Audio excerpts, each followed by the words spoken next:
Employers of Reddit, what is the most inappropriate piece of clothing someone has worn to a job interview?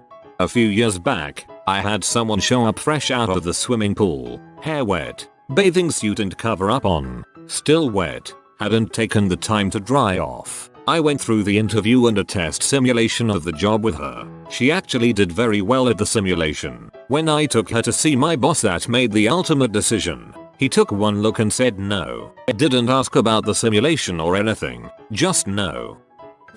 I saw one guy come from the country club pool in an American flag tank top and swim trunks to the club's golf cart boy interview. He didn't get the job and then came back a week later in a full suit apologizing for his previous attire.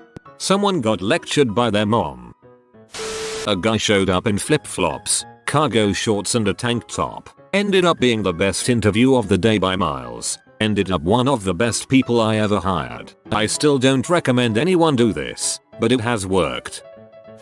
Homecoming dress. She knew she was supposed to dress up for the interview, and that was the nicest thing she had. I felt so bad. She was incredibly embarrassed. It was her first real interview, and in the end I gave her credit for at least putting in the effort. He came into the IT interview in polo, khakis and aqua-colored Crocs with an anime-made blushing painted on one and lining up a sniper shot on the other. He was late because security was concerned about his MLP chain wallet. Here we see the wild weeaboo released from captivity, searching for a way to survive. A pair of flesh-colored leggings that made her look as if she wasn't wearing pants at all. A sweatshirt that opened in the front, that had been pulled to the side a bit to reveal a lacy camisole top. We work as therapists. No freaking way she got that job. For more info, both her wig and glasses were askew. There was an odor somewhere between human and cat urine. And about halfway through she asked if she could take a break because she left her car running to charge her phone. We work as therapists. Maybe the kerning wasn't clear on your sign. I worked in the US Senate a couple years back. We were interviewing about half a dozen candidates for a pretty junior position. One of the interviewees was wearing a Harvard t-shirt, a Harvard jacket, and Harvard sweatpants. We were astounded. The first question my coworker asked was, "Did you go to Harvard?" The guy did, and he handled the rest of the interview surprisingly well. He didn't get the job, but he did become a running joke in the office for a while. Trying for a set bonus, I guess. My master's student came to defend his thesis barefooted because his slippers got wet.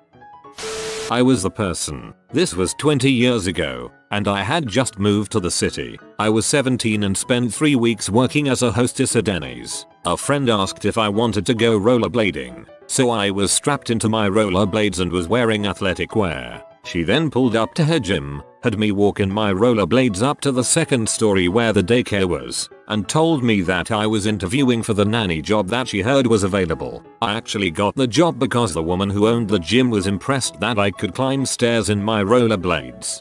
Daycare, climbing stairs in rollerblades. There is an analogy there, not entirely out of place. I interviewed a young woman who wore a skirt so short I did actually see her underwear when she sat down. The underwear was pink. I gave her feedback later that she should have worn a suit. This was for a business analyst role. Everyone else was wearing a suit. The underwear was pink. It does sound like you analyzed her business, yo. Saggy pants with whitey tighty underwear. When he bent over to sign in at the desk you could see his whole butt, but not his butthole. I sensed some disappointment in the brackets. PJs she was pulled out of bed and brought to me and my boss for her interview she didn't know she was having. After 5 minutes we offered her a job and she actually turned out really well.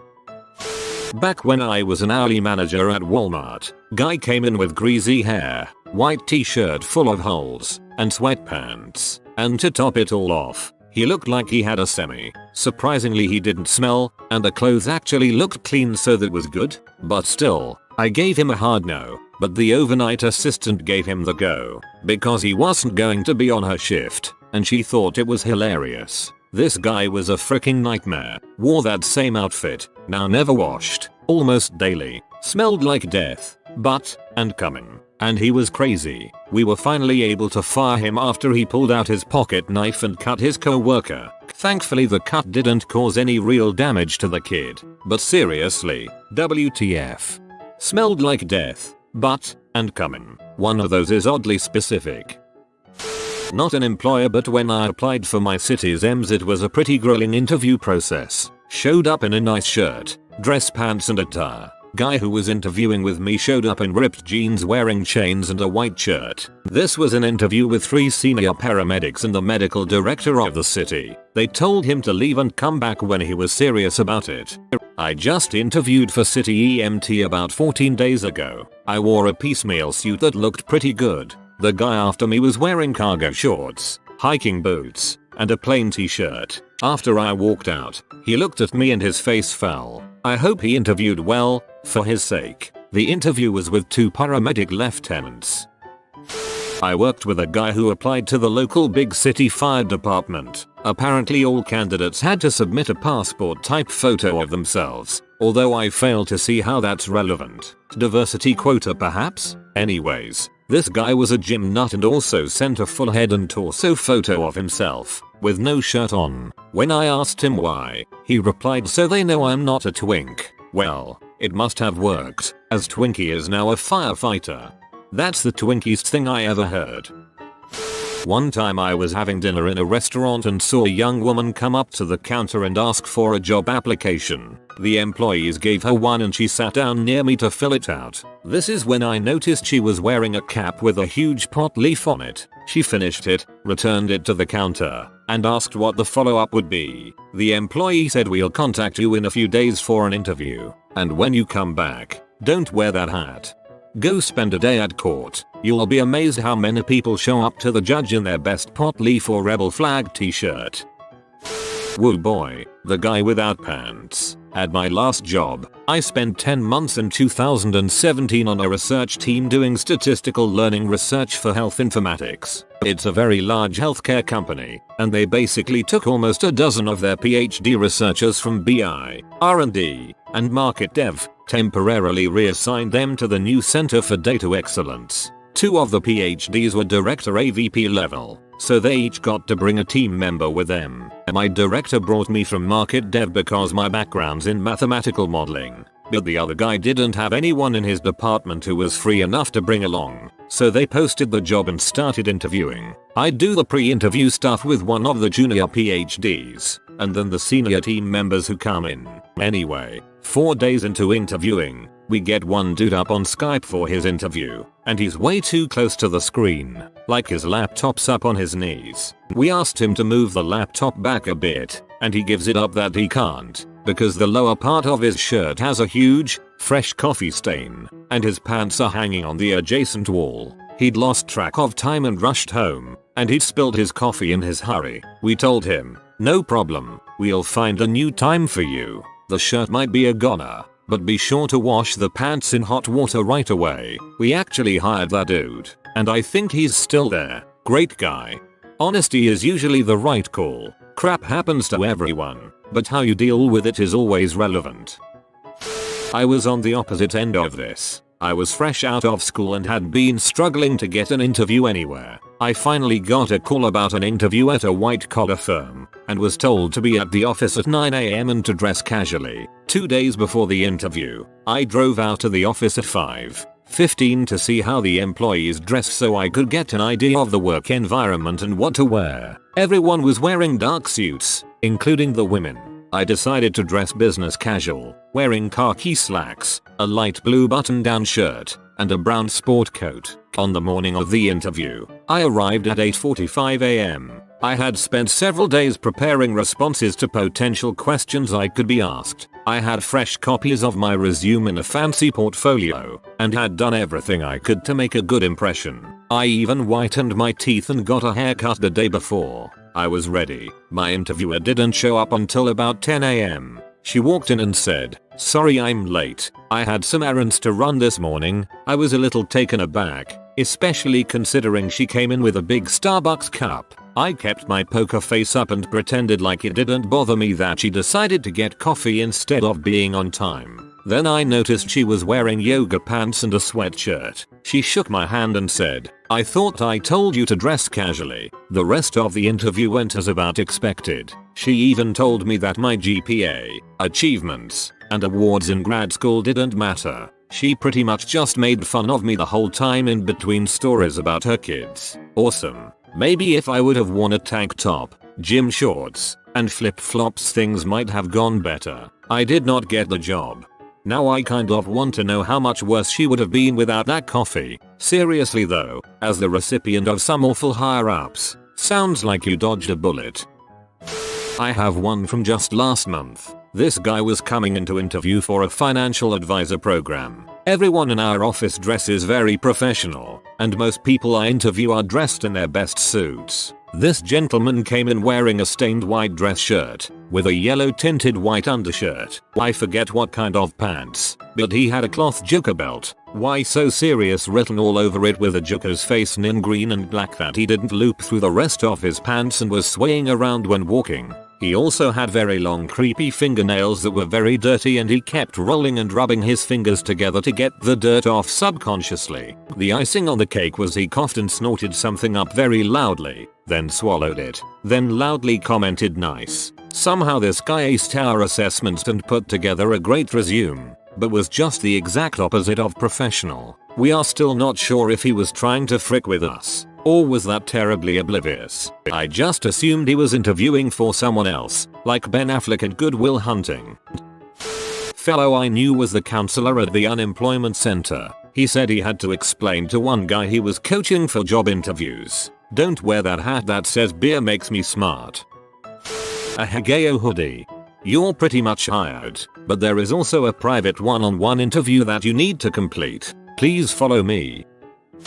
I had a young guy come in one day who I think was clearly trying to not get the job. Like his dad gave him an ultimatum to get a job or get out type of thing and he was just going to interviews to appease him. He had his hair in pigtails high on the sides of his head with wire threaded in them so they'd stick out. Black t-shirt that said frick on it in giant white letters. Plaid schoolgirl style skirt. Rainbow tights. 90s chunky club kid style shoes. At that point you are obligated to give him the job out of raw spite. It wasn't so much of inappropriate clothing, it was more the action of uncrossing her legs very wide while wearing a short skirt, meanwhile never taking her eyes off mine. Yeah, she was an hour nightmare waiting to happen. Ah yes, she was basic instincting you. A tight muscle shirt. It's great that you work out, big guy, but it's not a gym. Plus he only worked his glamour muscles. He was thick around the middle. Dude, at least give the office a show.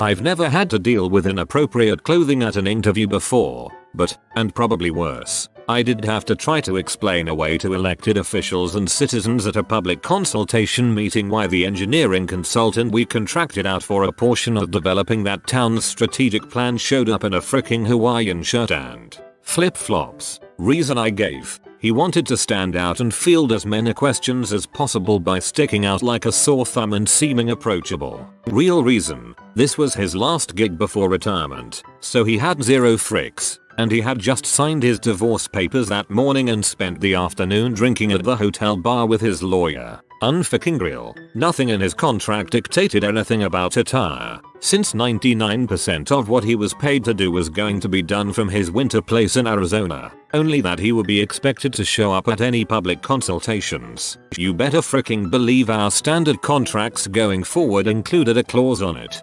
Frick. He's an engineering consultant. They hit a certain age level of experience and you best believe they can do as they wish. Now how most of them wish is maybe wear jeans a tad more often and work from home one day a week. But boy, there's really nothing you can say to an engineer who has so much experience they can design your facility backwards with their eyes closed. Had a candidate come in for a recruiting role. She was young and beautiful, but she was wearing some of the tightest yoga pants ever. Nothing was left to the imagination. Her top looked great though. Had the same happen. Young, attractive, yoga pants that seemed painted on. College hoodie. 2 of 5 on her interview loop were women, one being a manager. She absolutely aced the interview. Nobody said a fricking thing about the yoga pants. We hired her. A see-through shirt. I could make out the details of her bra. Right after that, a candidate came in with one eye in bright green shadow, liner, and mascara. The other eye was completely free of makeup. Poor attention to detail. That was weird day. I actually got a job by showing up scruffy. At the time I'd been working construction trying to get back into office work. Saw a now hiring site and just wandered in and asked for an application. The person who handed me the application was nice and polite to my face. Then told another coworker that guy has no chance showing up like that. The other coworker was my cousin, who informed the HR manager, who called me to apologize and invited me for an interview. I didn't even know what had transpired until my cousin told me later, but I said oh no worries, I was just passing through and obviously I'll be appropriately dressed if you hire me, haha. Made sure I was properly cleaned up and dressed appropriately for the interview. Got the job and ended up working there for 5 years. Had they not made some stupid remark I may not have even been considered.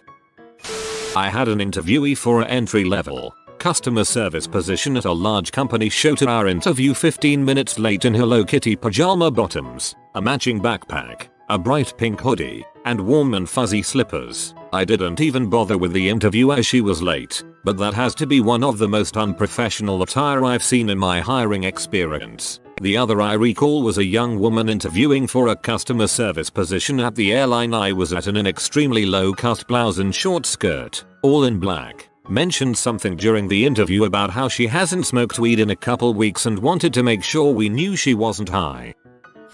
An extremely short dress, but I ended up hiring her because she had experience. Turned out she was pregnant, coming from school, and her husband had met her at the interview site so she could change clothes, and that is what he had brought. She was so embarrassed, but did not have time to go home and change into something else. She ended up being the best worker I had ever hired. Don't judge a book by its cover. So many of the stories on here, they had a really amazing interview, seemed perfect for the job, they didn't get it. Me. Back in ancient times when you still got an application, I walked into a Dillard's wearing jeans and a t-shirt, went to customer service and asked for an application. An older, extremely well-dressed lady was there and she asked me if I owned a suit. I said if you hire me I will get one. She said go back to men's and get fitted. She was the area sales manager for women's shoes at the time, and as far as I know still, Dillard's had a policy that women's shoes would have an attractive young man in a suit. Apparently I qualified as attractive. Her previous token had just been transferred to a much larger store because he was so good at his job. Our store was kinda the minor leagues and she needed to get a new live body male that day. The next not gargoyle who walked in was getting hired. I walked in and was not a gargoyle. Last thing she told me was never come in this store in jeans again, not even on your day off. We were one step away from Disney in maintaining the fantasy. I worked for a high-end software development firm. We wore business casual, and were fairly on the casual end of that, but one day someone showed up to the interview in a bright fluorescent orange oversized hoodie, cargo pants, and sandals. They did not get the job. Scrolling down to see if someone posted about the time I showed up to a professional interview in a grease-stained blouse and bloody knuckles. I blew a tire on the way there and had to change it on the side of the highway.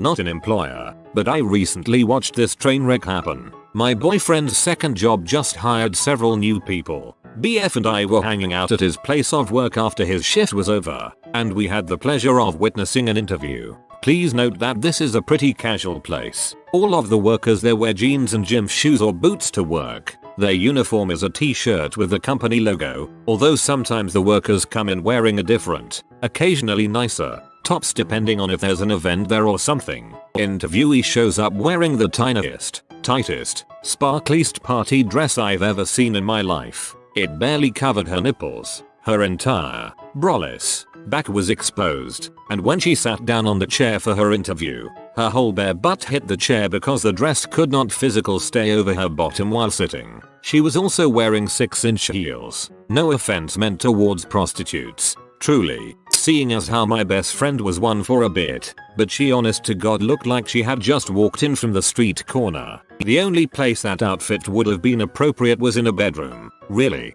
I cannot stress enough just how little clothing this lady was wearing. It was truly one of those situations where you knew you weren't supposed to stare, but you just couldn't look away. There were customers there at the time as well, and nearly all of them were staring at her in shock, the exception being a couple of men who were there with their wives. Those men were staring straight forward, wide-eyed, not daring to move their heads an inch, lest their wives think they were looking like it was a spectacle. Anyway, so the next day, BF finds out they hired her. Apparently the skeevy old owner of the place liked her resume after all. Hopefully she remembers to wear pants, or at least underwear, when she starts. She was also wearing 6-inch heels. No offense meant towards prostitutes. Around here, the streetwalkers wear normalish clothes and maybe 3-4 inches pumps. You can tell they're working because of the heels and the eye contact. I once had a guy not wearing shoes hand me an application written on a paper plate. I had a man show up in very dirty, badly ripped jeans and a tattered ball cap. He had also decided to dye his hair pumpkin orange and pull it through the back hole in the ball cap. No ponytail, just contained by the open hole on the cap. A guy in a Harley t-shirt came by applying for a job. What was so special was his Harley hat and the half-smoked and butted out cigarette he had behind his ear. I actually thought it was a practical joke or something. At my last job we had a video interview with a guy who didn't realize that he was also on camera. He took the interview shirtless and in his bed. After about 3 minutes he figured it out and faked a disconnect lol. My favorite first. Guy came in wearing a cap that had sea and caviar on it. A girl wearing Daisy Dukes. Men a tracksuits. Football shirt. Dirty suit. Leggings that are far too stretched and almost clear on the bum. Short skirts. Jeans. Not an employer, but I had put in an application for my current job and was asked if I could come in and interview within a couple of hours. I was volunteering at a therapy stable in the summer heat when they called. I told them that I was not at all dressed to impress, but I was willing to come in anyway. So I walked in there in yoga pants, a tank top, and muck boots, sweaty and stinking of horses. I got the job. He wore a polo with our competitor's logo on it. I had a candidate show up to the interview shirtless. Suit, tie, black socks, brown sandals. Hiring managers of Reddit, what was your most WTF is wrong with this person moment you've had during an interview?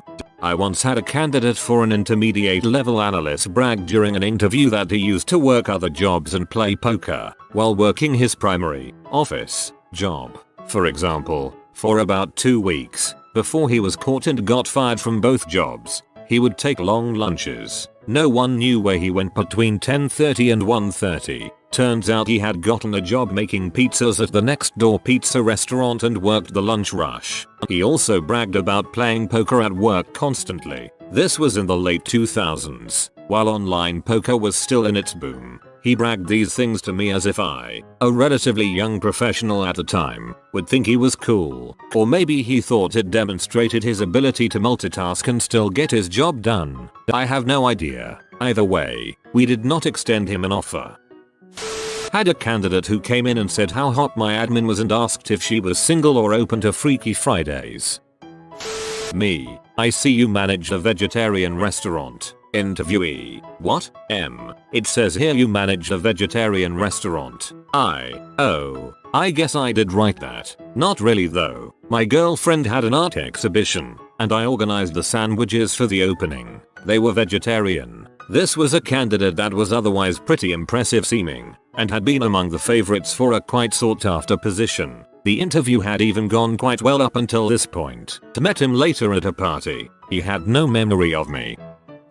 This kid, probably 18-20, started picking his nose, like knuckle deep and digging for gold in the middle of his food service job interview. Wrapped that up real quick and didn't hire him. I interviewed a gal once and while we were talking, I was looking over her resume. Please note that English is her first language or else this wouldn't have humored me so much. Her mission statement on her resume was as follows. Along with my detail-oriented and organizational skills, I will encourage team to work cooperatively and creativity to provide an understanding the visual aspects of our work. This was for an admin position at a law firm. Not sure what the visual aspects of our work entailed in this position. Honestly, I read it over about 5 or 6 times, worried that I was having a stroke so I didn't really hear much of anything she said during the interview. I haven't been able to make sense of it no matter how many times I read it. I actually cut it out of her resume and have it sitting on my desk some 15 years later. Interviewing mid-level devs for basic server-side role. It's the 1st of April. Dude walks in wearing an obviously dirty t-shirt and chewing an enormous wad of pink gum. I can see folks smiling as they pass by the office, so I'm sure something's up. Start running the standard batch of questions. Every answer he gives includes multiple F-bombs and other strong language. He's slumped in his seat, chewing loudly, slurping the coffee we provided. I can't bail on the interview, but I'm pretty convinced my co-workers have set me up. I end with the usual "do you have any questions for me?" to which he replies with "seems like there's some decent pee here." I escort him to the front desk and see him off. Returning, I found out that he was interviewing only because in order to continue receiving his trust fund payouts he had to prove to his parents that he was actively trying to get a job. This was the 3rd time he'd been interviewed by us. Interviewing him was seen as a rite of passage, I guess. That's hilarious. The last line he said would just sink every chance possible. My old job it was reverse. We had 1 or 2 clients that were batshit crazy. When a new guy got hired we just shut up and push him out to the counter. It was a rite of passage to see how long they could deal with a particular known customer before losing it. TLDR. She was a lazy liar. Hiring a business intelligence analyst. There are a variety of ways to get into this profession. I'm open to many of them. Frankly, if you have a good head on your shoulders and know even basic SQL, I can probably work with you, though lately I've had to get more picky as our projects have become more complex. This woman is mid-40s, boisterous personality, and seems like she'd be a good organizational fit. The problem is she keeps lying, but only halfway. Do you know SQL? Oh yes, I have years of experience with it. Great, so take a look at this code. This is the sort of thing we do. What's this? Dot. For some reason, though, the most egregious lie that stands out in my head with her was when she commented, when I suggested she not take a particular route to the train station because it was dark and potentially unsafe. Also, I was headed to the same station and did not wish to commute with her, that she had a black belt and had practiced martial arts for years. Oh, cool. What discipline? I don't remember. FFS. Pathological liars are a trip. She's long since gone, but we had one where I work. She had stories about how she was dating a pro sports player, had dated some pop music star, had a massive cattle ranch, had a 6-figure second job, etc. She'd get pee if you expressed any kind of disbelief. Hiring for a senior dev position. Had a telephone interview and she seemed confident and competent, so I flew her down for an on-site interview. She calls not me but the front desk reception and says she can't drive in a big city and needs a car to pick her up, and she refuses to get the rental car we reserved before Uber Lyft. Call is transferred to me and I tell her to take the train. Atlanta. Marta. No, she says. Too scary. I tell her to go to the taxi stand and take that. Nope, afraid of taxis. She wants a court limo to pick her up and nothing else will do. She is adamant. I put her on hold, have a chat with my boss who says just send her home. She's too much work if she can't even handle this. I tell her thank you for taking the time to fly down, but not even our own VPs get that treatment, and to go ahead and change your ticket to fly home now. She then starts telling me she will take a taxi, etc. I said please don't bother, it will be a waste of everyone's time. Thank you. Goodbye. Not once when setting up her travel plans did she say she needed assistance getting from the airport. It was explained to her she would pick up a rental car at the airport. She was fine with it. No idea WTF she was thinking, but ain't nobody got time for that nonsense. We had a shortlisted candidate come for a campus interview. This usually includes meeting with the dean, a long interview with the full hiring committee, a formal meeting with the department chair, dinner with the hiring committee, a formal job talk, 1-hour academic lecture, teaching a sample undergrad course, and meeting some students, as well as a campus tour. During the job talk, he kept flashing the pink satin liner of his suit jacket in the direction of one of our openly gay grad students. Everyone noticed. Later, he proceeded to get trashed during the meet greet with the students at a local bar and confided all of the dirt about his current department and overshared the status of his rocky relationship with a grad student back at his home university. A big no-no, even though it happens sometimes. The next morning sealed a big fat no. A grad student usually volunteers, and is compensated, to drive the candidate back to the airport. This person kept trying to persuade the openly gay grad student to drive him instead, even though another student, female, already had the task assigned to her. He didn't get an offer. No. I cringed the whole time reading that. I have heard similar horror stories from tenured professors at my university. Candidates must be on their best behavior for the entire 48 hours because employees are determining if they are a good fit for the department. When she listed all of her ex-boyfriends that currently worked there, and said she couldn't wait to see the look on their faces when she showed up to work. This was in the first 3 minutes of the interview, so I wasn't even close to offering the job yet. I cut the interview right there and sent her on her way. This was about 3 weeks ago. We had a woman who works at the generic retail big box store across town wanting to transfer to our store of the same name because it's closer to her house. She showed up for the interview wearing a faded shirt from a local redneck bar, complete with rebel flag, cut-off jeans, and flip-flops. During the interview she proceeded to talk crap about 6 different managers associates by name from her current store. She cussed during the interview and kept telling us more and more about the people she didn't like. Do people not realize that if we hear them talking crap about them, that we know she'll do it to us too, and at least dress for an interview? Nope, they don't realize it because their brains can't think more than 0 steps ahead. I set up an interview for an acquaintance's nephew with a company looking to hire 30 college students for summer work. The nephew's major and the line of work this company performed seemed to mesh perfectly, and I knew the hiring manager personally, so it seemed like a great fit. A couple weeks later the acquaintance emails asking about the job, so I hit up my hiring manager friend and the conversation went something like this. Me: hey, how'd the round of hiring go? HR: great. Needed to fill 30 spaces and only had to do 31 interviews to fill them. Me: oh cool, so was Paul X one of them? HR: oh him, yeah well, UHH. He was naked during the interview so we declined. Me: what? Are you serious? I find it hard to believe he would show up to an interview nude. HR: well it was a Skype interview, and when we brought up his video feed he was laying in bed nude. Me: oh, well maybe he thought you couldn't see him. Maybe he thought it was just an audio meeting. HR: we told him we could see him and he said sorry then covered up with a sheet. We asked if he wanted to reschedule and he said no, he was good. So yeah, we decided to pass. Sorry Paul. Sorry nothing. For frick's sake Paul. I've had 2 separate cases where people were so confident that they had a job that they botched the interview. On one of these, I wanted to tell the candidate to go out and come back in again, because he was one of 2 very good choices and his arrogance put my team off. They thought the other candidate would be a better fit.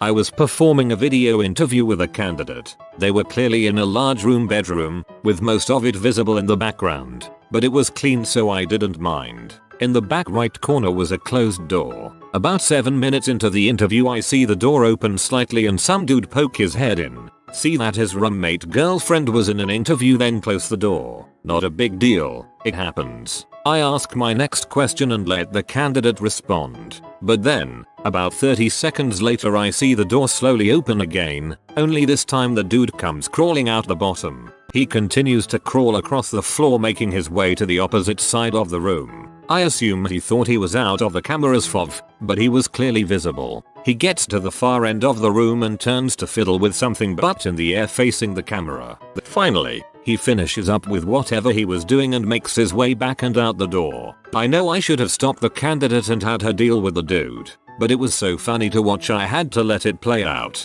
I could barely contain my laughter and after the interview finished I lost it. She got a job though, and from what I remember was a great employee. The strangest ever was a man telling us all about his mom's Alzheimer's, talking crap about our company, and getting upset we didn't offer him the position on the spot. It was a wild ride beginning to end. I could potentially see the Alzheimer's talk taking over a bit if it is something all-consuming, because that crap is hard. Still not the time or place, but I could get it. The other stuff though.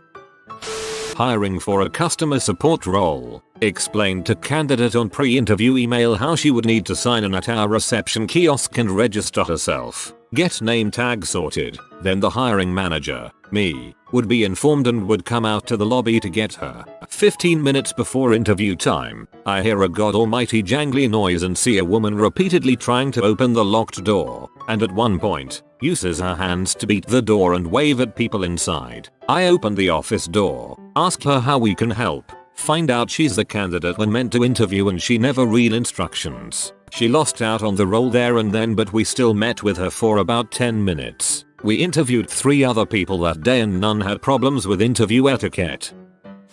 I had someone show up in Daisy Dukes and cowboy boots for an office job at a 4-star hotel. To start the interview, I asked him to tell us, 3 people, a little bit about himself. 35 minutes later, he stopped talking. Usually people answer this question in 5 minutes. It was incredibly awkward and I was tempted to interrupt him, but then truly wanted to see how long he would go. Okay, great, now tell us a lot about yourself. We have a very simple pre-employment test. If you have been in our industry for more than a year, you should get 100%. Sometimes we even give it as an at-home test. We had one guy that took his test home, had it for over a week. He brought it to the formal interview and got 90% of the questions wrong, even though according to his resume he was an all-star and knew everything. He had an excuse for every wrong answer to even the most widely known questions in our industry. It would be the equivalent of saying you have been laying sod for 20 years, and then put the green side down. He didn't get the job.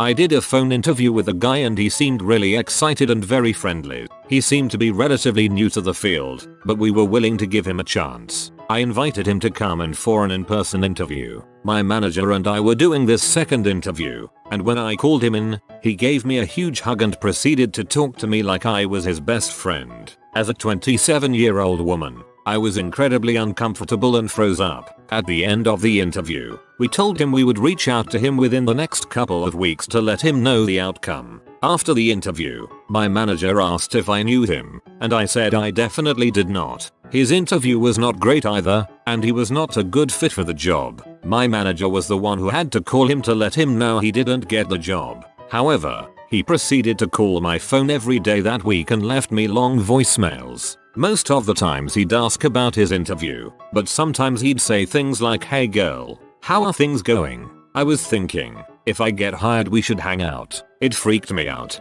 and I had my manager call him early to give him the news that he did not get the job. The calls did not stop, and I just kept deleting his voicemails without listening. My manager and I were so disturbed by his persistence that we went to HR for help, and they must have done something because the calls stopped after that. Oh my god, that is legit disturbing. You must have a great HR department. They can be like wizards getting people to chill out.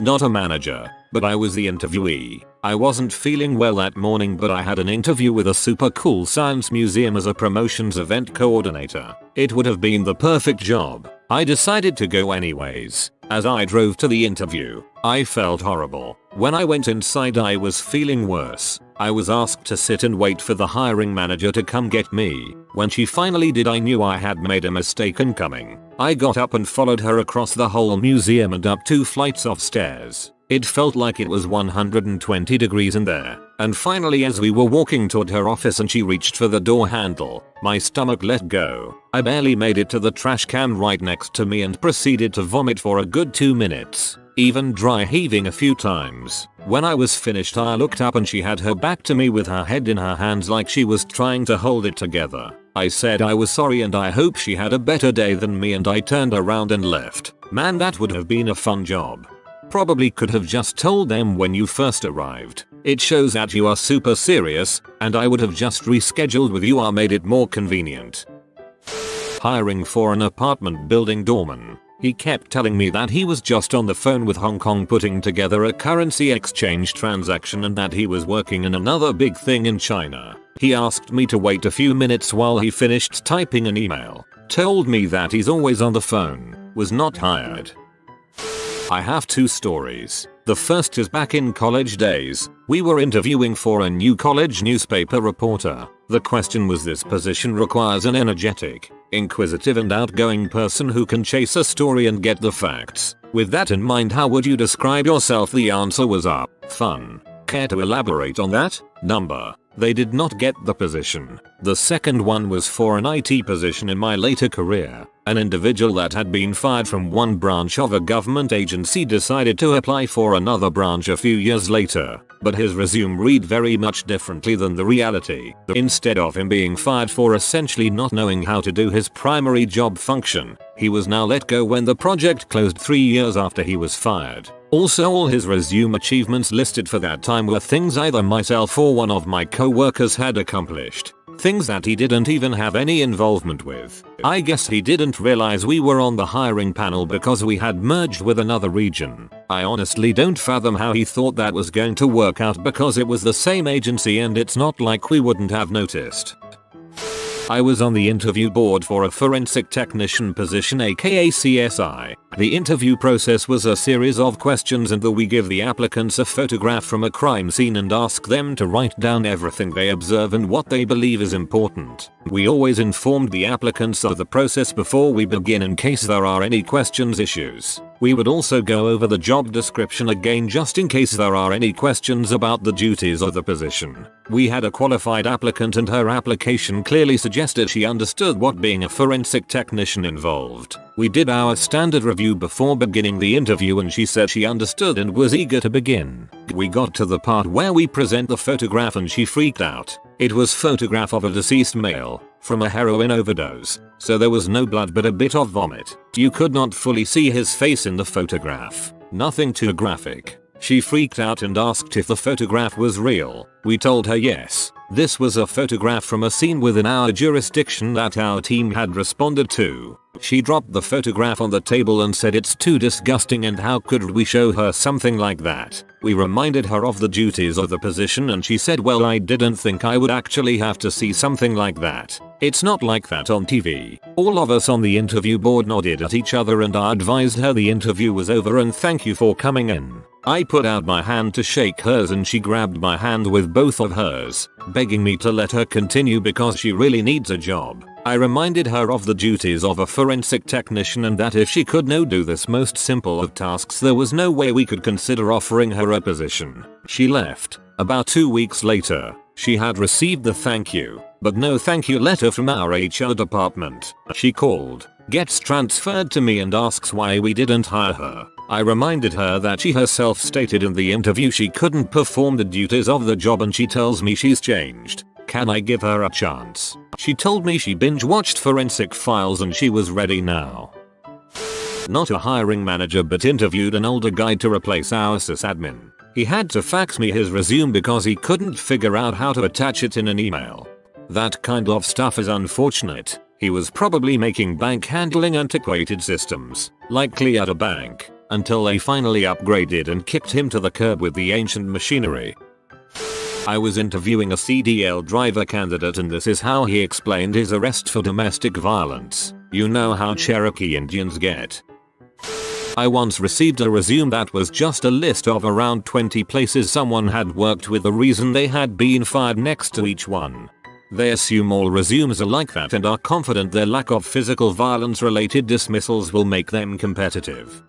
Managers, supervisors, and HR people of Reddit, tell me about your worst employees.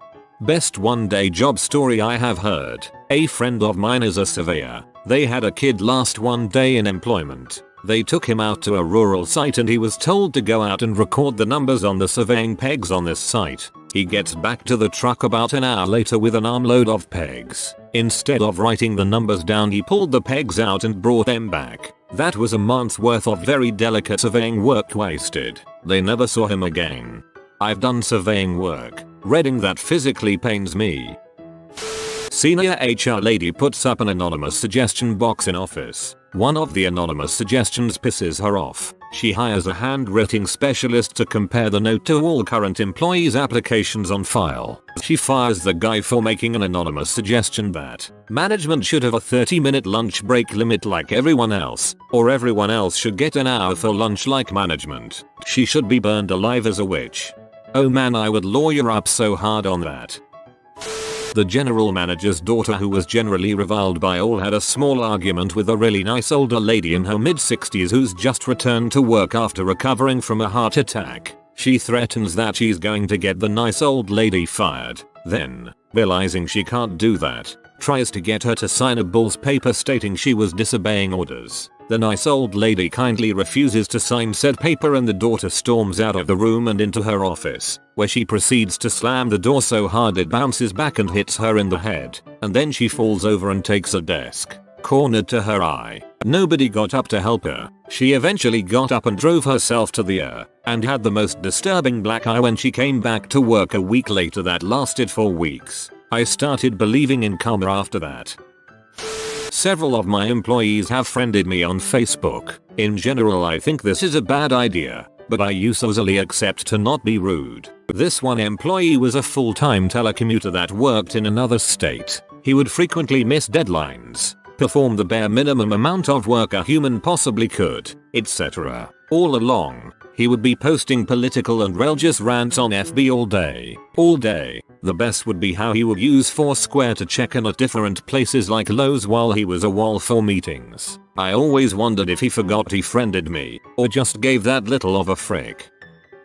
Not a manager, but an employee at my company used to take her anger out on the girl working in the mailroom. I guess she used to get angry, walk into the mailroom and start accusing her of not delivering her mail to her cubicle. She was asked by HR to never freak out on the mailroom attendant ever again. So she immediately walks out of the HR office, straight to the mailroom and starts freaking out on the attendant for ratting her out. To my knowledge, she is the only employee that required an escort out of the building. We don't have security at our office. She drove away and returned an hour later and stood by the mail attendant's car for a while, waiting for her to leave the office. She ended up leaving after somebody eventually called the cops or something. We had another employee that was skimming a few $100s here and there to help with the bills. She got away with it for a bit, but then took it too far. She was doing a lot of online shopping and having packages sent to the office. She drove a new car every 10 months, which isn't that strange for some people, but for her position,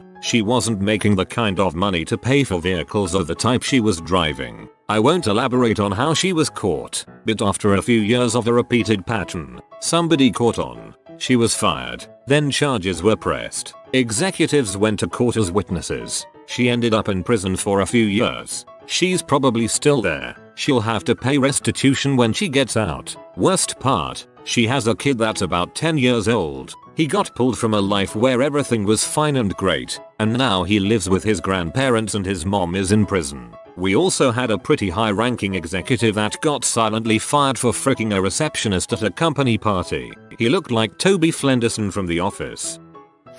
In a customer service center, which is made up of mostly women, this one male representative made himself an enemy of all the ladies there. They constantly made nasty comments toward him. He complained to his manager, but the manager didn't do anything. Fast forward to Easter. The guy brings in an Easter basket full of chocolates and puts them on his desk. He then goes on a 3-day vacation. Knowing he is gone, the ladies in the office take and eat some of the chocolates from his desk. On the 3rd day of his vacation, one of the ladies notices one of the chocolates broken and the basket has some sort of grass in it. It turns out, this dude dipped about 50 rabbit shoots in chocolate and put them in the basket on his desk. His defense: I didn't tell them to eat it. They were on my desk and they shouldn't have been taking things from my desk. Is it a policy violation for me to bring chocolate covered rabbit poop into the office? I didn't see that in the code of business conduct. TLDR. Employee brings chocolate covered rabbit poop into office in Easter basket.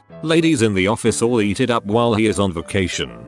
This man is either the hero your company deserves, or the villain your company needs.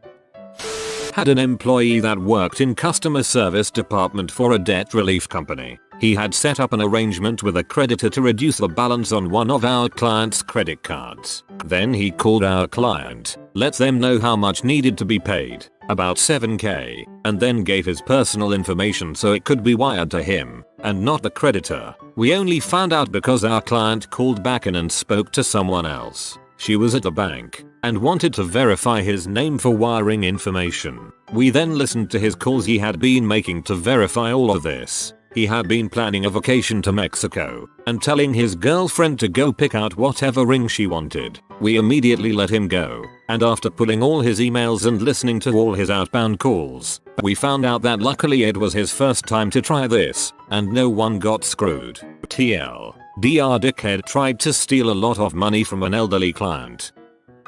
I was the night manager of a grocery store and we had this guy Walter. Walter hated doing any work and would stretch his breaks so he could go down to the game stop and come back with the worst possible games. Yay bro, just picked up this sweet butt game. Track and field for the N64 inches. This was 2 years ago. He brought in a picture of the girl who played the yellow Power Ranger, hung it up in our break room, and under it posted some memoriam he had written up about her passing away. He then told us he would be collecting donations for her family. He came in wearing a red polo and grey dress pants. Our uniform is black and yellow, and when I asked him why he was out of uniform he said this is how Tiger Woods dresses and he is a champion. The worst was when he claimed he was not going to push carts anymore because he felt sick. I told him to take a break to calm down. About 5 minutes later, 2 paramedics come running into my store and head for the break room. I followed them only to see Walter laying on the floor and yelling I'm having a seizure. The paramedics had to leave the room, they were laughing so hard.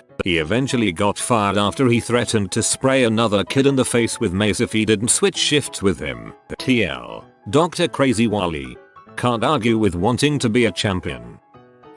Started working in HR a year ago. One of my first meetings was a disciplinary with an individual suspected of spending his days watching P at work. What made things worse was that this fellow was our HR director, so we had to be absolutely watertight in our allegations that he was doing what he was doing. This involved me and a couple of other new starters working a late shift investigating each of the sites involved, which amounted to 14 pages of browsing history. We have a deal with a local takeaway, all-nighters and generally making an extra effort for the company get you your dinner delivered and paid for at the company's expense. TL. DR. I stayed in late at work in order to watch P and eat pizza, and was regarded as a model employee for doing so.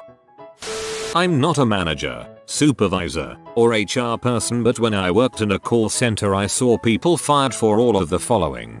Downloading P like at least 5 different times. Most notable was a guy who would download whole P movies and burn them to CDs and then sell them to the other employees, all on company time. Stalking a female employee who worked as a real estate agent part-time. He set up a time with her to see a house and attempted to abduct her by using a taser. In the process of dragging her out of the house he accidentally tased himself and she was able to escape and call the police. He was fired when he didn't show up to work because he was in jail. Stealing another employee's paycheck off their desk and cashing it. Going to a movie on the clock. Taking another job at another call center for more money. Called in sick for 2 weeks and then just stopping responding. Giving no indication if he was alive or dead. Company paid him for a whole month before they figured it out.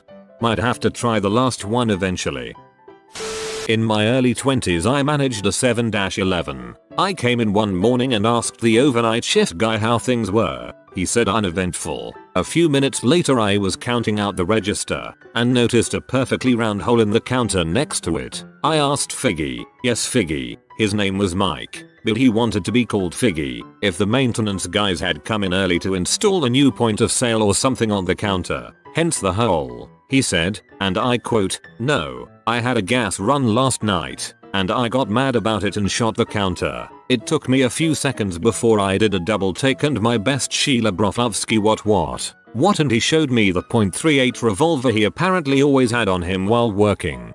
I think having a .38 on you while working the graveyard shift at 7-11 is relatively necessary. Shooting the counter, on the other hand, is counterproductive.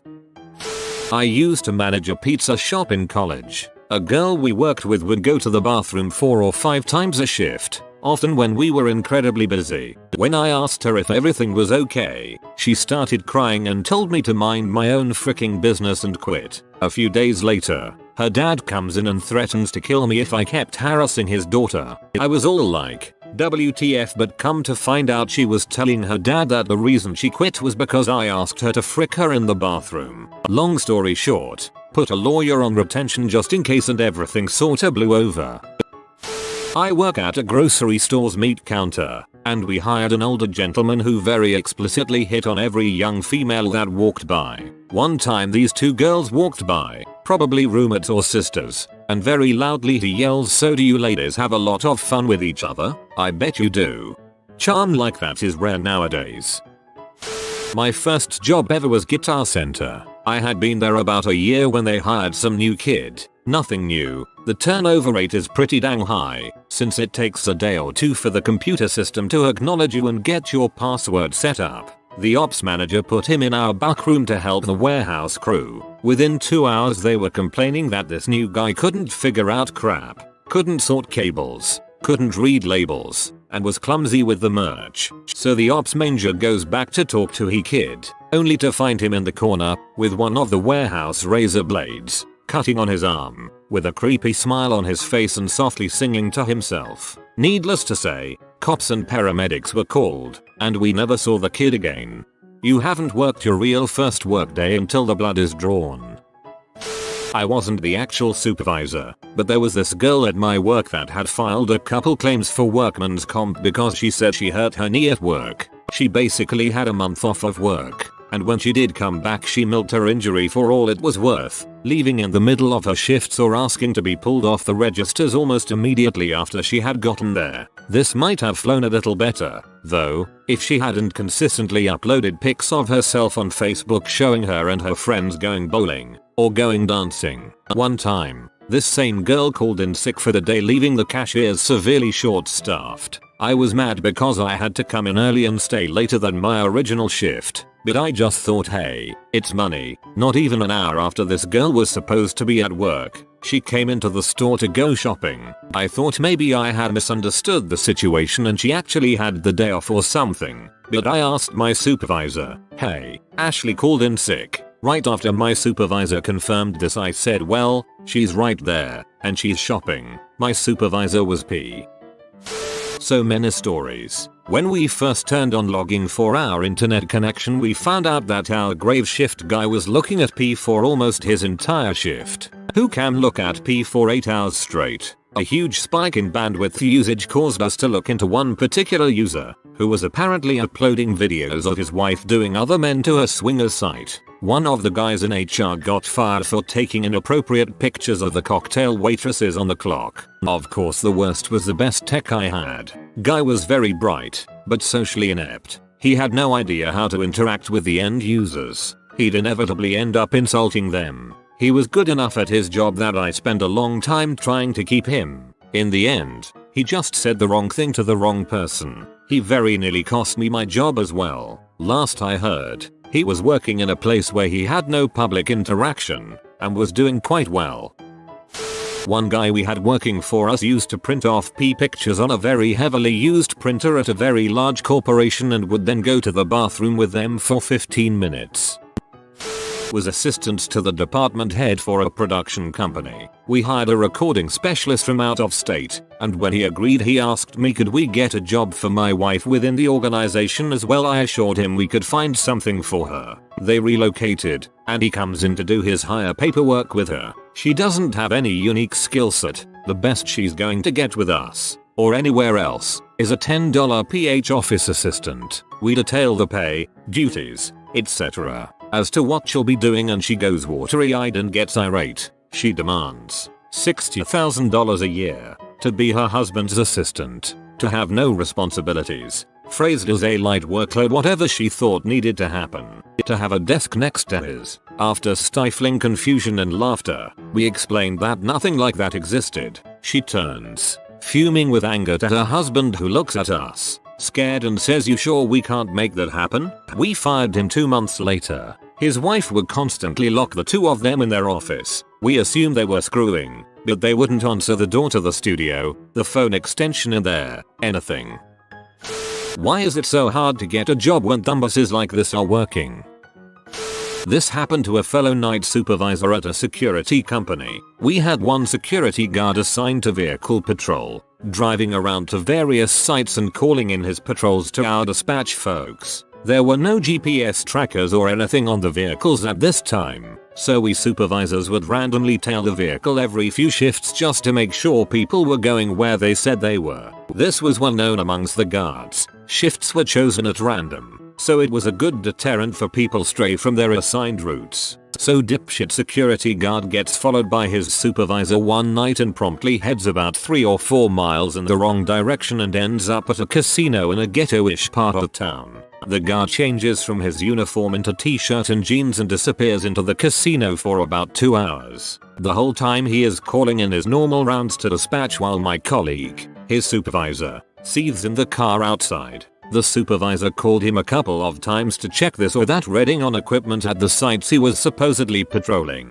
each time waiting a few minutes and calling in BS numbers. So the supervisor can't take it anymore, but obviously doesn't want to confront the guy in a casino, if for no other reason than he needs the vehicle to get back to base. So he calls the guard again and asks why the building he was currently patrolling had the fire alarm going off for the last 20 minutes and had its doors broken down by the fire department. All bulls. Dude can't come up with anything but I don't know. Supervisor tells him to get back to base immediately, then follows him the whole way there. As soon as he gets out of the car, the supervisor tells him, I hope you won big tonight, cause you ain't got a job anymore or something along those lines. It's never, ever fun to fire good people who screw up, but man is it ever fun to fire buttholes like this who think they're getting away with something.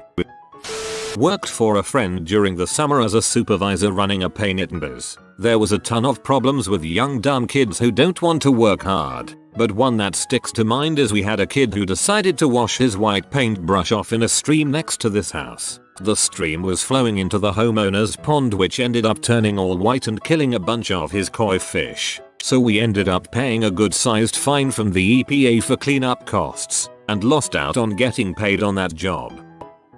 I used to be a recruiter for a big retail company. One time I was interviewing a dude for a manager position and I said, tell me about a time where you had to take charge of a difficult situation. This is a very standard interview question at that level and he should have had a decent answer. The story he told me, I was training to be a firefighter before I applied to this job. One time I was in charge of a training engine that was following the real engine on the way to a house fire. However, we got separated and the other truck had a mechanical failure. We got to the fire and I was faced with having to deal with the situation on my own. I was like, wow, that's really intense. What happened? I froze up and the house burned to the ground.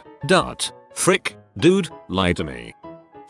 I was a manager at several different title loan cash advance stores and these are my worst. 1. Girl refused to dress for an office setting. Kept wearing booty shorts and shirts with holes in them. Plus she had a grill. I offered to help her with some appropriate clothing so she did not have to be written up again. And she said I ain't dressing like no dang white girl. I fired her the next week for breaking dress code. 2. Girl was pregnant and nuts and would sit all day at my desk while I was out of office and eat cookies and drink from a gallon jug of Hawaiian punch. When lunchtime came she would sit right in front of the office in her car and blare loud obscenity-filled music. 3. This girl was actually my manager when I was AM. I had just started working there and it was only a 2-person office. Well, she acted super suspicious when certain accounts came due and said she would take those ones. Turns out she had taken out $30,000 in bogus check and title loans in friends and family's names. I finally found out and reported her because I recognized the name of one of the title's customers as her dead father. You know, I can't say I'm surprised. Most cash advance payday loan places look shady as frick. Doesn't quite fit the subject, but the employees in my life don't measure up to this. A manager at a store I worked at when I was 15 or 16 was found to have been watching dog pee on the work computer without clearing the history. Further investigation showed that he was also involved in an unsolved murder. Worked with him for a couple of years. Just me and him doing deliveries. Shudders. I'm not an hour guy, but I had a coworker get fired for basically not giving a crap. He played Minecraft and Reddit most of his day away. When we put him on remote support with clients, he would do a half-assed job, close the ticket, and ignore the client's questions on the subject. He also basically came in whenever the frick he wanted. We all worked a 9-5 shift. This guy would show up anywhere between 10:30 AM and 2 PM on any given day. He was shocked when he was fired, made a huge fuss and acted all indignant and surprised about it. Job interviewers of Reddit. What are some things people do because they think it will impress you, but actually have the opposite effect? I really dislike hugs. So many people have hugged me in interviews. It creeps me out.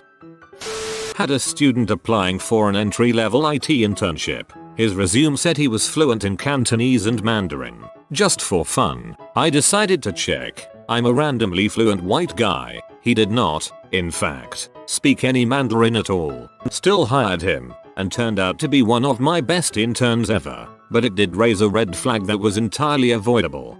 LMAO. What a surprise ending. I probably never would have hired someone who lied that boldly. Tell me they can run a 4.640 yard dash. Kid, this is Taco Bell and I don't give a frick. Only happened once, but when I asked a guy about going above and beyond to make a customer happy, he told me a story about him breaking the rules at a construction site to let two teenagers write their names in the concrete.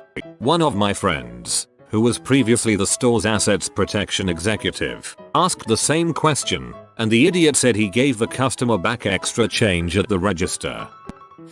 We were hiring for a teacher position and I was one of 5 in the panel. Our school color is red. This guy, 22 years old, straight out of college, came in the color red, literally in red. Red hair, red eyebrows, complete red suit and tie, red shoes with a red resume. It was difficult not to laugh. I wasn't the interviewer, just the one who processed the applications and called them to confirm the interviews. I had someone tell me I don't know anything because my dad never made me work right after I invited her for an interview. She was bragging. That seems pretty random.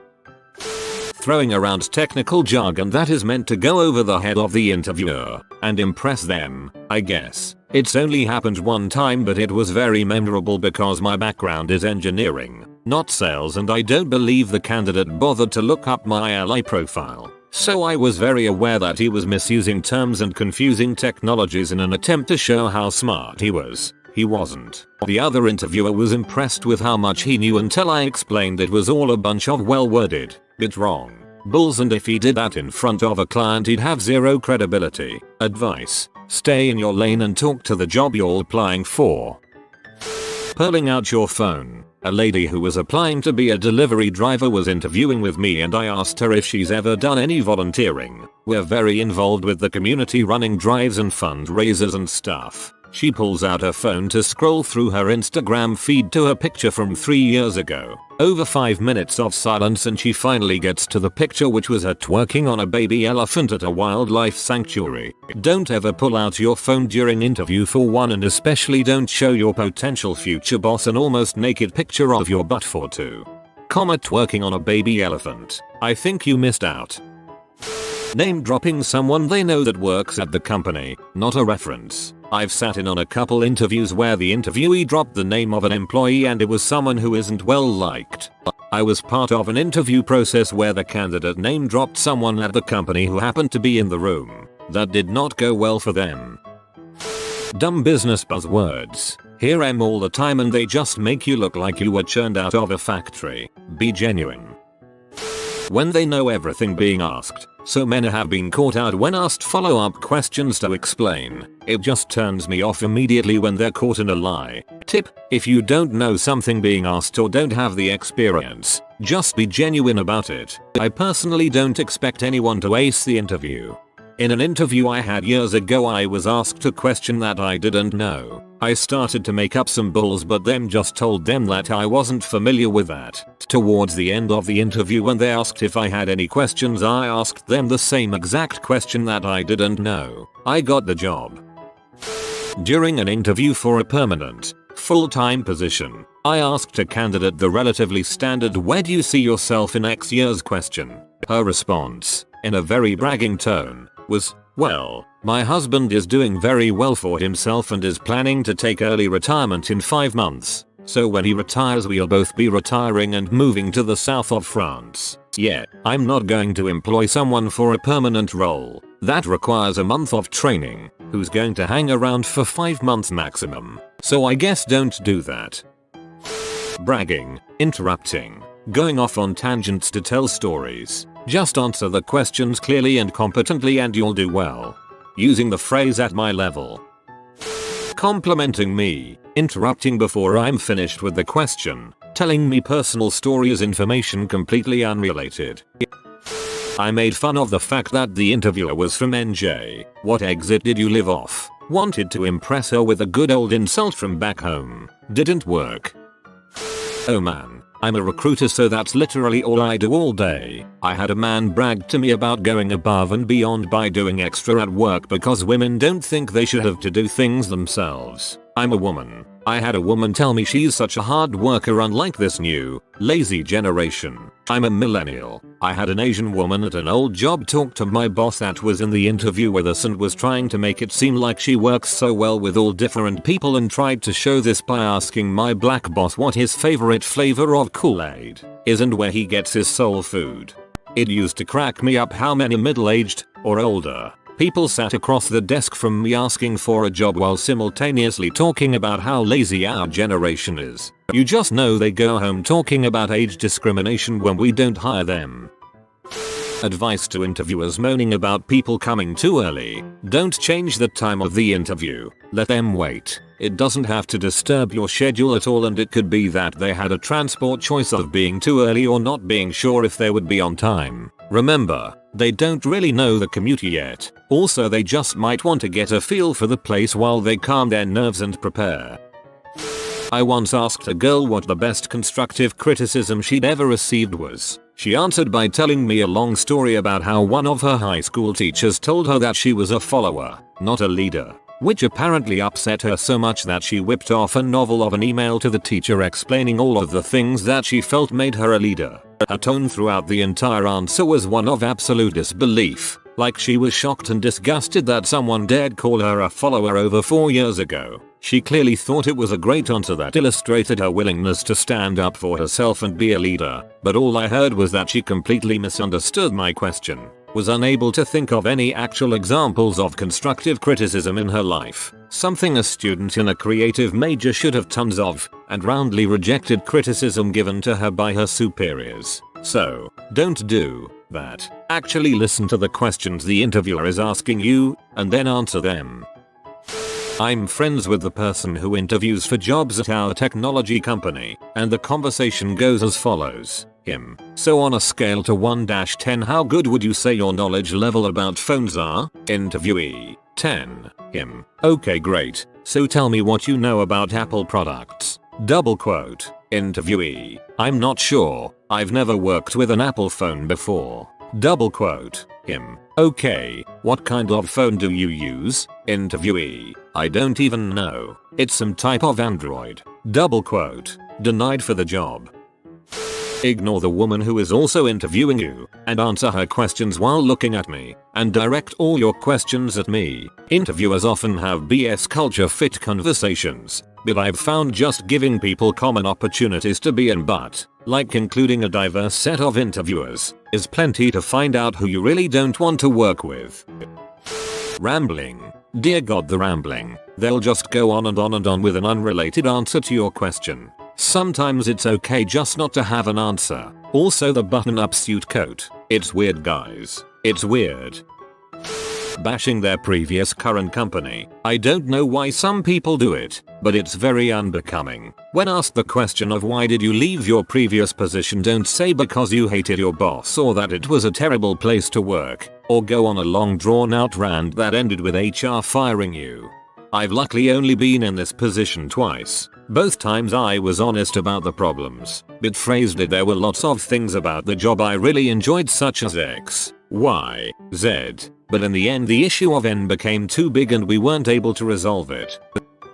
I've had interviews where the hopeful candidate starts bragging about doing something illegal when she was younger. In general, don't talk to me like we're buddies at a bar together. Also, I'm not impressed by yes men. Don't just regurgitate back to me what you think I want to hear. I want to hear your own thoughts as well as you can articulate them, and provide specific examples. And if you are having trouble with a question, just politely ask me to rephrase, or provide an example. Not asking questions. I'm not sure if people do it because they are worried they will look dumb or if they are trying to project confidence, but I have never hired someone that didn't themselves ask a lot of good questions during their interview. If someone is not considered for a second interview, I'll send them a friendly rejection notice that lets them know we hired someone else and then wish them luck in their job search. There are people who have replied to these like, well, I have an interview at place this week and they offer more than you put in your job description. Okay, is that supposed to impress me or make me regret not hiring you? Also, there's something to be said for persistence, but if you're rejected multiple times, please stop calling on the status of your application or calling to demand an interview. Which is sadly why when I do get rejected, I either A, never get officially notified of it, or B, people sound like they're terrified to tell me, and it's probably because of the crazies out there. I ain't mad HR, I just want to know so I can move on, or learn from the experience what you guys didn't like. I had a guy do a 30-minute Skype video interview without a shirt on. I guess he thought he had an excellent body, but since it was for a software developer position it didn't matter. He didn't get the job. Your loss, man. You just missed out on a chance to hire a developer with really great abs. I know someone who had to audition actors. One of them showed up with his brother, who was a minor celebrity. Said semi-famous brother popped his head into the audition room to say hello. Yep, didn't win the guy part. No one gives a crap, your brother was semi-famous. I work in network security. If you interview with me, don't admit to multiple felonies during the interview. I am sure you hacked AOL in 1994 to get all the leftover minutes in your state and were able to hack our Wi-Fi from the parking lot. We don't have Wi-Fi, and he had used the default password to someone in the apartment complex behind us. People like to BS answers to questions. I guess they think it makes us think they know their stuff. The reality is that here in IT, if you go through a whole interview and don't say I don't know, but this is how I'd find out, you're probably not getting hired. We can tell when you're BSing a technical question. Implying that working in IT isn't all about googling how stuff works. I've interviewed people before that apparently got too comfortable with me while we were talking, because they started swearing and telling inappropriate stories like it would make them more relatable. Until you actually know your boss better, aka not before the interview is over. Don't drop the professional act, especially if you're faking it.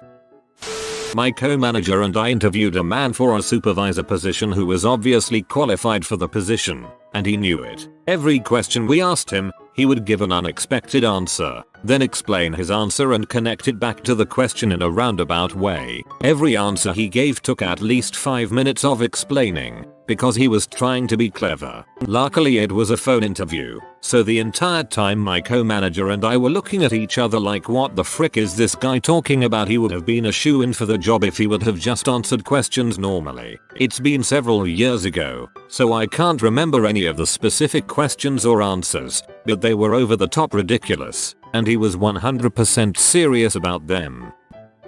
I'm terrible at interviews. I filled out my first application at 17. The boss came out to talk with me. Small town. Everyone knows everyone. Asked if I realized I had spelled my name wrong. It seems like a lot of interviewers ask questions that might be more suited to be asked by a sociologist or a psychologist. I'm not sure they are even interpreting the answers correctly. Might be best to ask straightforward job-related questions, as opposed to if you were a tree questions. I ask my interviewees to talk about a time they had a conflict with a co-worker, and to tell me how they navigated that situation. I've had more than one person respond that the conflict they had was being more qualified than their supervisor, and then proceed to tell me how hard it was to work for someone who doesn't know as much as they do. I know that happens sometimes, but it's not a great way to answer that question. My biggest pet peeve is what I call the wee weasel. I hire mostly engineers, technicians, etc. If I ask what candidates did during a previous position and they talk about how we did X, I ask follow-ups to determine what pieces they actually did and what they contributed. If I can't get to that answer, it's a no-go. Stop trying to take credit for the entire world and tell me what you can actually do. Telling me about how they called into a conference call at work when they were in the IQ, or some other crazy situation, to show their dedication. I want humans, not robots. And I don't want competition within my team to see who can sacrifice more of their personal life, health, family, relationship, whatever, trying to impress a corporation that will lay them off the second they need to pump earnings. When I was first out of college and looking for a job, an older person told me I ought to print out a stack of resumes and walk into every company in my town that is related to my industry and introduce myself. After working for several years now, I see that's a pretty terrible idea. We are busy during the day. We aren't even hiring most of the time anyway. If you want to do something like that, please send us an email. You give me a paper resume. I can guarantee it's going in the trash as soon as I get back to my office. If you try to make it cute or something crazy like 7 pages, we will actually pass it around the office, but probably not in the way you intended for us to. I've been a recruiter for about 8 years. I don't have a great answer for this question because I really try to take my interviews in stride at this point. I sometimes find myself judging petty things, and I've been trying to check that. Whether nerves, awkwardness, or bad advice, which is plentiful. People do say crazy things in interviews, but so do hiring managers and, admittedly, recruiters. Something that worked for someone one time with one audience isn't necessarily going to work with another. I think we all just need to respect the individual in the interview and value the fact that they have a different worldview. Sorry if that's not the intended response. Just my take after thousands of interviews. You probably haven't experienced this because you're HR, but insert answer. Alternate version include you've never had to. You probably don't know what I'm talking about, and my personal favorite, you're just HR, so let me overly explain like you're 3 years old. Bruh, we met 3 minutes ago and you already know my life story? I bet you also know how this interview is going to end too. What is one red flag that, if seen during an interview, would make you decline a job offer? I had a job offer me and paid bonus hours as a form of community service. Reminded me of seeing a job posting that said with the position you'd enjoy the variety of working various shifts, holidays and weekends as needed. Yes, because that's something that anyone would enjoy. You decide how much you make. I agree, meaning if you take this job, it'll be brutal work to go over minimum wage. If they stumble over what the exact job description is, or say we'll work that out later. Was invited to interview for a remote position, but did some research and found out they made employees install software that took a photo of their face every 9 minutes to ensure they weren't goofing off. Can you imagine? I don't want my employer to have a huge collection of the awkward but facial expressions I make. Declined interview. Take 1,000 photos of your face staring at the monitor, install a virtual webcam software and run those photos in an endless loop. You are now invisible. We like family here. Utter bollocks. Every single time. It's invariably a way of trying to manipulate you into doing things not in your contract or against labor law. Didn't even get to the interview. Got a call to set up interview. I say okay, I can do Wednesday, Thursday, Friday. He says I need you to come in today. Okay. I need a job, so I say I can try. Where do I need to go? He was an hour away by car. I said I couldn't and he got all huffy. Like, dude, if you're this crappy when I don't work for you, I don't even want to know how you treat employees. If they need you to interview right now, and then they need you to start working for them right now, absolutely do not accept their job offer unless you are absolutely desperate. Interviewer has visible anger issues with other staff. I encountered this at the beginning of my career. They didn't hire me, which was good. I've legit watched a manager unleash on his workers not knowing I could see him because I was early to my interview. Coincidentally, I took the job just because I knew it would be short term, and my friend worked there. I was once asked during a job interview about my tolerance to verbal abuse. When the person noticed that I was a bit taken aback by the question, he quickly followed up and said that keep in mind that he was asking about verbal abuse and not physical abuse. I immediately realized that this would not be a job for me and I excused myself from further consideration for the position. As long as it's just verbal abuse. Physical abuse is where I draw the line, but verbal abuse is fine. When you walk through the site and you don't see a single person smiling, I don't mean those fake customer service smiles, either. If everyone there looks miserable, I'm out. Life is too short for that. Even worse, when a couple of people shake their head no when you make eye contact with them. In a lot of industries, we work really long hours sometimes. So we're really looking for someone who's willing to put in the hours and is interested in making a bigger impact is code for we're looking for someone to sacrifice their weekends on the altar of our arbitrary goals and expectations because we can't be bothered to pay a second person for this role. It is the ole we work hard and we play hard deal. That just means everyone works long hours and then goes out to happy hour once a week. Happy hour slowly becomes something that kind of feels like more work and something that you are obligated to go. I used to be in commercial fishing, and one of my first skippers gave me this advice. When you're checking out a potential boat to take a position or make sure to look in the engine room first. If it's neat, clean, and orderly then that's a solid boat to work on. If it's filthy, cluttered, and in disarray then get off the boat and don't take the job. Please expand. I'm interested to know the reasoning behind this.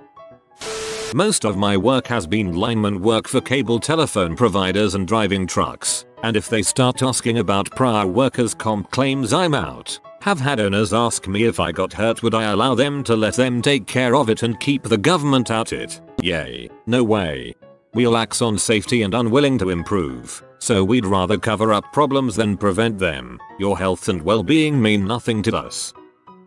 Anyone using the phrase work hard and play hard during the interview? I once asked what, exactly, do you mean by play hard with air quotes around play hard? The interviewer was befuddled and then said something like we get donuts and bagels once per quarter. Man, talk about living on the fricking edge. Last year I declined an offer to work at a company with a couple of friends for 2 reasons. 1. As part of the interview process, I had to complete an assignment and I hated the assignment. 2. I got a vibe from my friends that they weren't super happy at the company. Since turning down the offer, both of the friends have complained to me about their boss and one of them told me that their unlimited PTO policy basically doesn't mean anything because they don't get to take much time off.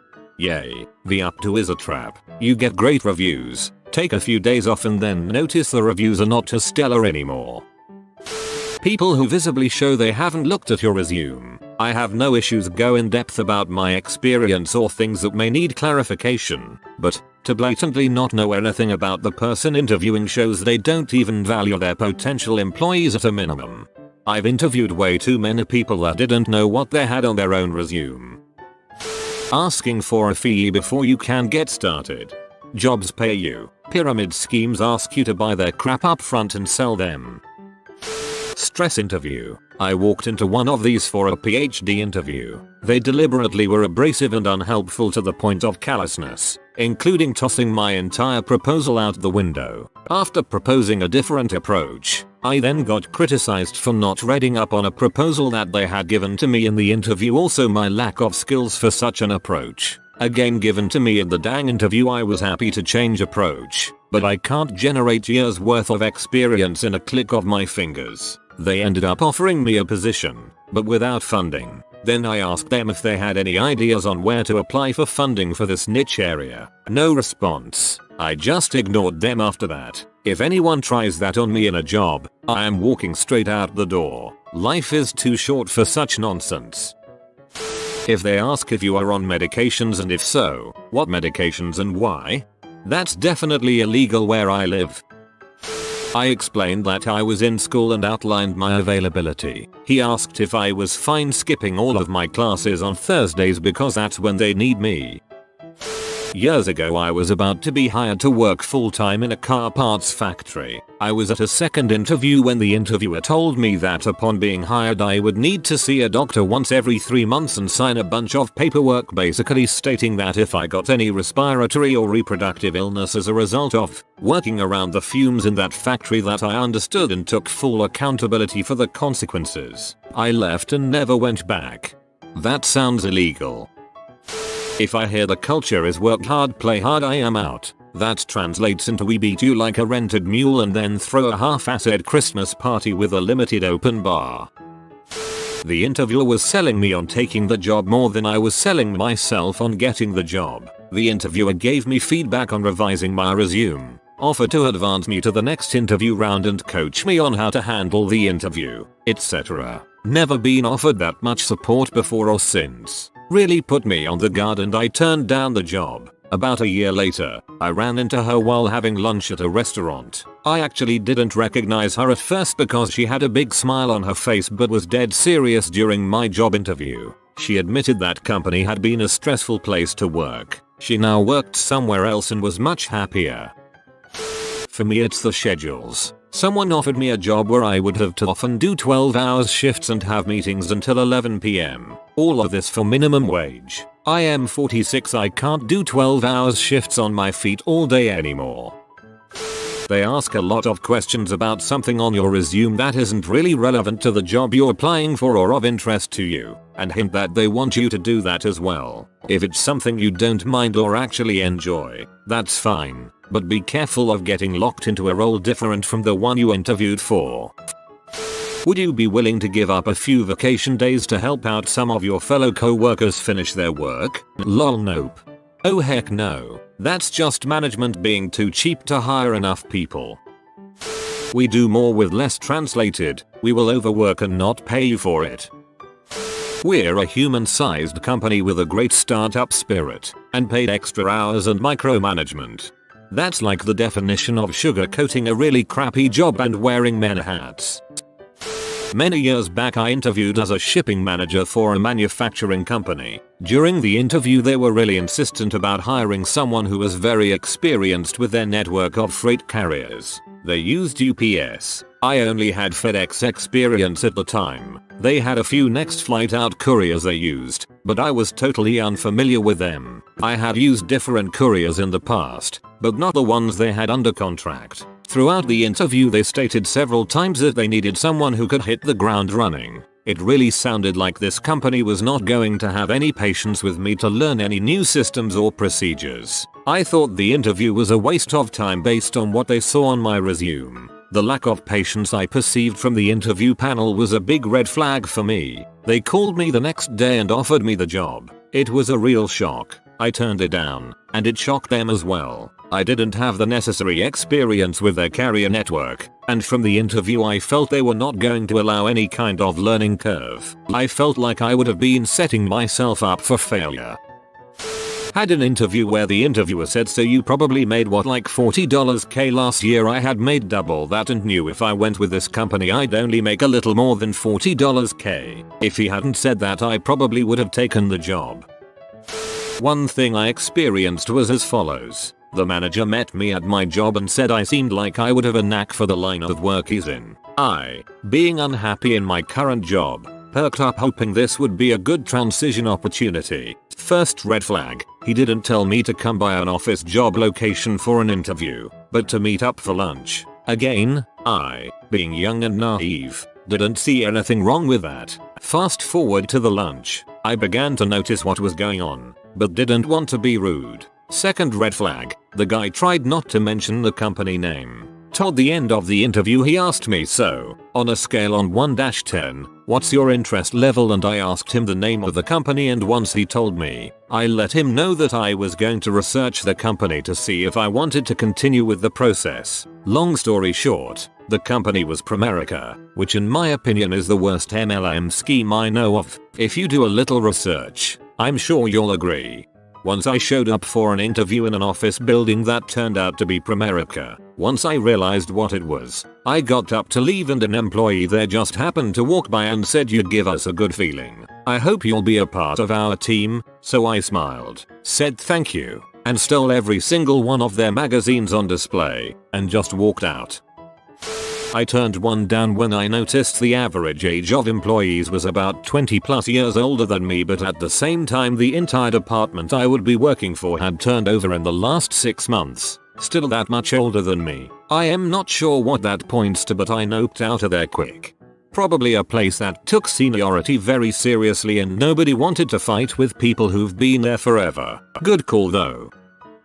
My friend calls it a firing squad when you walk into an interview and you're seated in front of multiple people who just start shooting off questions at you. No conversation, no emotion, nothing to make you feel at ease. Strictly Q&A. After years at a company, I went on my first interview. Very rusty. They wouldn't even ask me to expand on certain points. I was discouraged until I went on another one that was 1000x better. Just me and a few people sitting at a round table discussing my skills and such. I learned the former kind of interview is one at a place I don't want to work at. I hate multiple interviewers. One is asking a question. One is analyzing your response to tear it down. One is thinking up the next question. It feels a lot like you're getting gangbanged. When the information the job interviewer gives you doesn't even match the job listing. When they make you sit at 2 different rooms for a good 30 minutes before it starts. Job hunting can be one of the most demoralizing process to go through. When the HR interviewer has a huge fake smile, but while they led me to the meeting room where the technical part will take place, I see a lot of burned out people with dead eyes and zombie-like faces. Unless you're at the point in your career where people actively hunt you, which you'll know if that's the case, an interviewer making a pitch means run. For most of us, interviews are when we try and convince the employer we're worth hiring. You get some smiley interviewer selling you the job, then get the heck out now.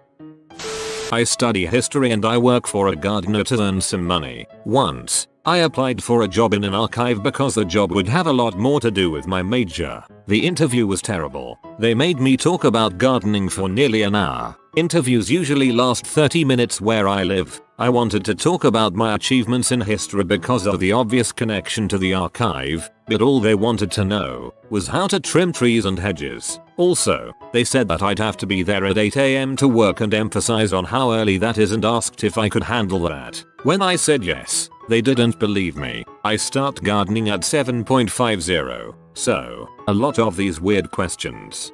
There's a big company in my province. Apparently they have pretty strict interviews, but in the end you have to meet the CEO and you get to talk to him about whatever topic comes up. Friend of a friend talked about Clydesdales for 45 minutes. He got the job. I had an interviewer once that went ballistic on me when she found out I was engaged. She started off asking me when we were having the wedding and then went nuts, telling me that people have gotten divorced over this position and I needed to seriously consider it. I told her I had already talked the position over with my fiance and we were both prepared for it. She said I needed to talk it over again because there was no way we were ready. Nope the frick out after that. I went to have a job interview today for a second job. Definitely don't need it, but it's nice for some extra disposable income. The interviewers were way too intimidating from the start and treated me like I'm just the next guy in line without a job, sitting in my couch all day, which is not the case. They knew my situation. I got out of there quick. When I make a suggestion after they tell me their biggest challenge and their answer is why reinvent the wheel or something along those lines. They are secretly Cutco.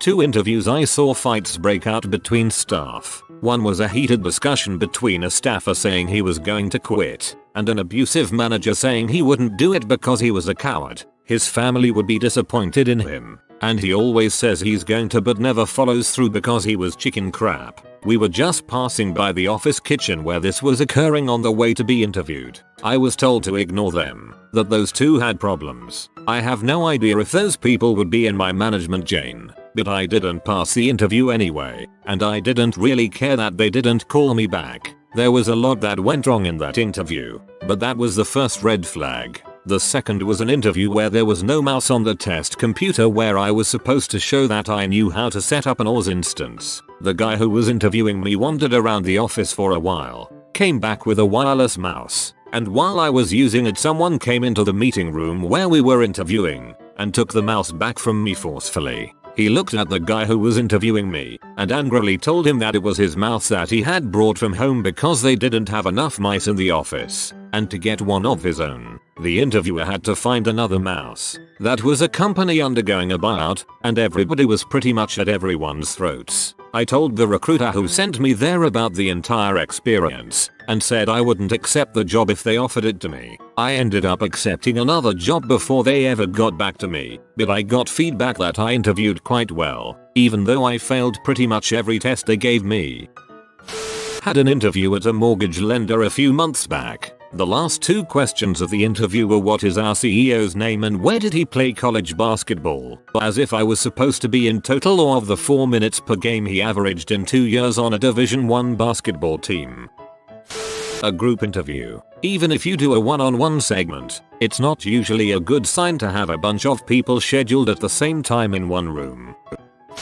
He asked me, on the phone, whether I was good looking. He asked me what my body was like, etc. I was like, okay, I'm going to hang up now. This was a job advertised in the London Evening Standard, a respected newspaper. They were really pissed off when I told them, and this guy must have realized he crossed a line because he wouldn't answer the phone when they tried to get in touch. What pisses me off is that I was so desperate for work that I stayed on that phone a few moments longer than I should have instead of telling him to K off straight away. I hate it when people in a position of power abuse it. Company flew me up, put me in a hotel. I get to the interview 20 minutes early for an early afternoon interview. I check in 10 minutes early and I'm told that I missed the interview. We changed the time to first thing this morning. Someone called you, left a message. I show them my phone. No missed calls, no voicemail. No, we left a message on your hotel answering machine earlier this morning, but the hotel phone didn't ring this morning. I didn't leave until mid-morning for breakfast. We sent it right to voicemail. Didn't want to wake you after your flight last night. Didn't you notice the flashing red light? Nope, just the red flags. This cat is shocked that you haven't liked this video yet. Like it fast so they can calm down. If you are new to the channel, you can subscribe. I publish new videos every day. Until then, check another video, or don't. Either way, have a great day, you magnificent people.